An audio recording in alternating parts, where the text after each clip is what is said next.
Halo semua, selamat datang di channel ini. Sebelum kita mulai, izinkan saya bertanya. Apa yang membuat perusahaan besar seperti Amazon, Gojek, atau BCA bisa mengambil keputusan yang bisa cepat dan tepat?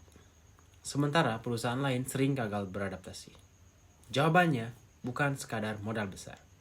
Bukan juga sekadar tim marketing hebat. Tapi satu hal yang menjadi pondasi strategi modern, yaitu pengambilan keputusan berbasis data atau decision makingnya. Nah, dan untuk itu kita membutuhkan sebuah senjata yang disebut Business Intelligence atau BI. Di video kali ini kita akan bahas secara lengkap apa itu BI dan mengapa sangat penting.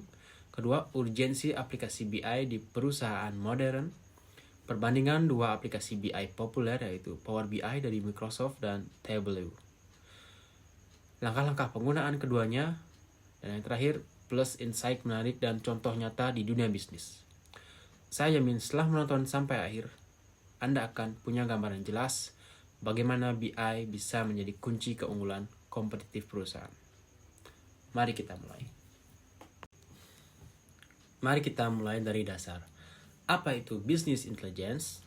Menurut Urban, Sarda, dan Dellen pada tahun 2018, BI adalah seperangkat metodologi, proses arsitektur, dan teknologi yang mengubah data mentah menjadi informasi yang bermakna untuk mendukung pengambilan keputusan bisnis.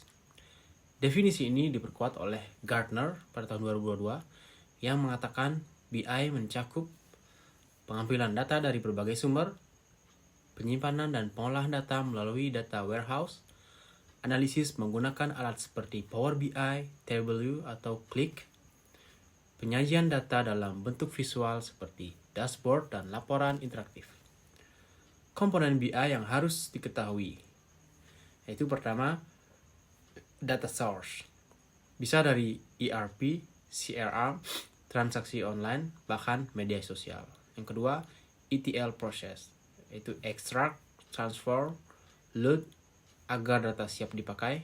Ketiga, analitik, termasuk analisis deskriptif, diagnostik, prediktif, dan preskriptif. Keempat, visualisasi. Untuk memudahkan pengalaman, informasi oleh manajer dan stakeholder. Kenapa ini penting? Karena data itu ibarat minyak baru. Tanpa pengolahan yang tepat, data hanyalah angka.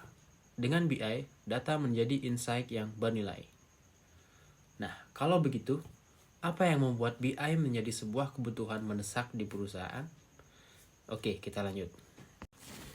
Pentingnya BI dalam perusahaan. Di era digital, bisnis yang tidak berbasis data sama dengan berjalan tanpa arah. Penelitian McKinsey pada tahun 2022 menunjukkan bahwa perusahaan yang menggunakan BI secara efektif mempercepat pengambilan keputusan hingga 37% dibanding tidak. Apa saja alasan BI itu penting? Pertama, pengambilan keputusan berbasis fakta, bukan sekedar intuisi. Jadi nggak mengira-ngira gitu. Kita semua keputusan berdasarkan data. Jadi udah jelas akurat. Identifikasi tren lebih cepat. Contoh, e-commerce bisa tahu apa yang akan booming. Ketiga, efisiensi operasional, meminimalkan pemborosan dan kesalahan. Selanjutnya, daya saing. Perusahaan dengan BI lebih responsif terhadap perubahan pasar. Selanjutnya, prediksi masa depan. BI mendukung analisis prediktif untuk strategi jangka panjang. Bayangkan tanpa BI, perusahaan mengambil keputusan hanya berdasarkan asumsi, bukan data. Risiko kerugian lebih besar, terutama ketika perubahan pasar terjadi sangat cepat. Nah, kita tahu bahwa BI itu penting. Tapi kenapa harus pakai aplikasi BI? Apa bedanya dengan analisis manual? Urgensi aplikasi BI. Analisis manual dengan Excel sudah tidak cukup. Data sekarang bukan lagi dalam hitungan ribuan, tapi jutaan.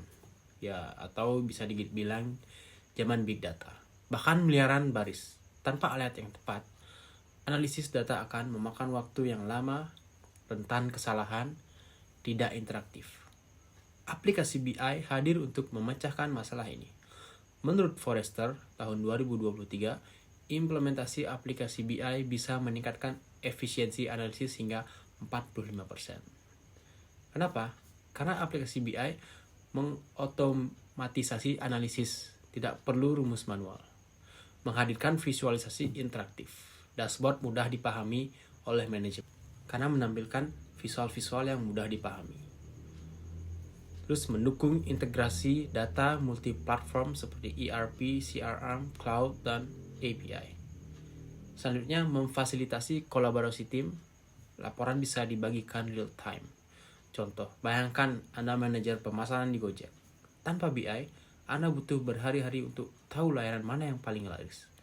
Nah, dengan BI, dalam hitungan detik, semua ada di dashboard dan mudah untuk dipahami. Sekarang, mari kita lihat dua aplikasi BI yang paling banyak digunakan, yaitu Power BI dan Tableau.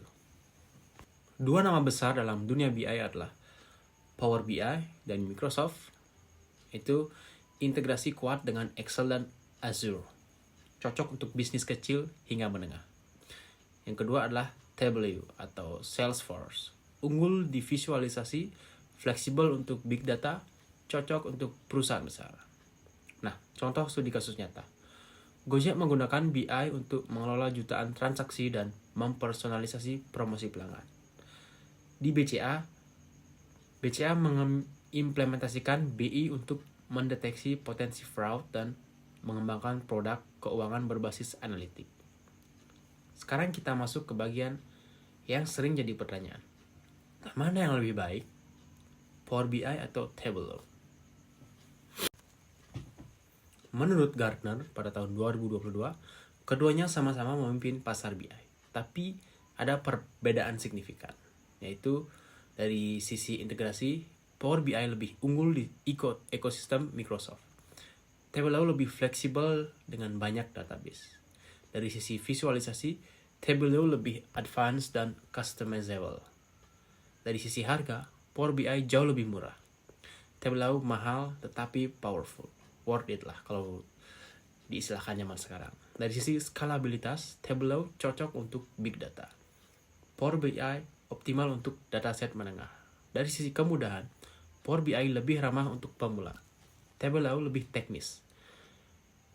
Sekarang kita bahas detail kelebihan dan kekurangan masing-masing.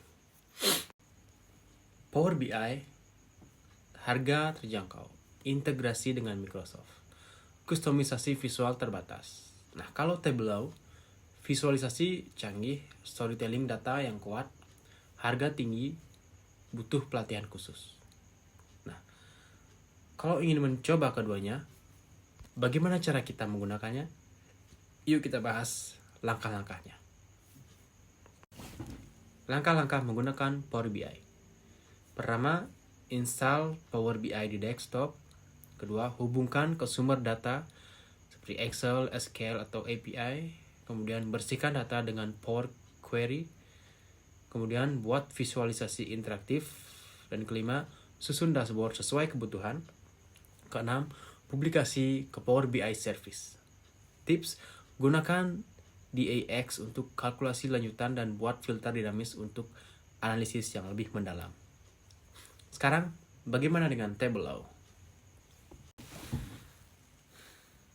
Langkah-langkah menggunakan Tableau. Pertama, install Tableau di desktop. Kedua, connect ke data, Excel, database, BigQuery, dan lain-lain. Kemudian, bersihkan dan transformasi data. Kemudian, buat worksheet dengan drag and drop. Selanjutnya, susun dashboard interaktif. Dan tambahkan story untuk storytelling. Selanjutnya, publikasikan Tableau server atau public. Seperti itu. Kurang lebih langkah-langkah untuk mengakses Power BI dan Tableau. Nah, kesimpulan dari semua ini dapat disimpulkan sebagai berikut. BI bukan lagi pilihan, tapi kebutuhan strategis. Aplikasi BI mempercepat analisis, meningkatkan akurasi, dan mempermudah kolaborasi. Power BI cocok untuk UKM dan pemula. Tableau unggul untuk enterprise dan big data. Ingat, data adalah aset. BI adalah kunci untuk mengelolanya. Terima kasih sudah menonton. Semoga apa yang saya sampaikan tentang business intelligence dan langkah-langkah menggunakan Power BI dan Tableau serta urgensi dari business intelligence dan manfaat serta dampaknya terhadap kelangsungan bisnis beserta contoh nyata dari business intelligence dapat bermanfaat untuk kita semua. Saya Ida Bagus Gede Brihaspati Nataraja mohon pamit undur diri. Terima kasih.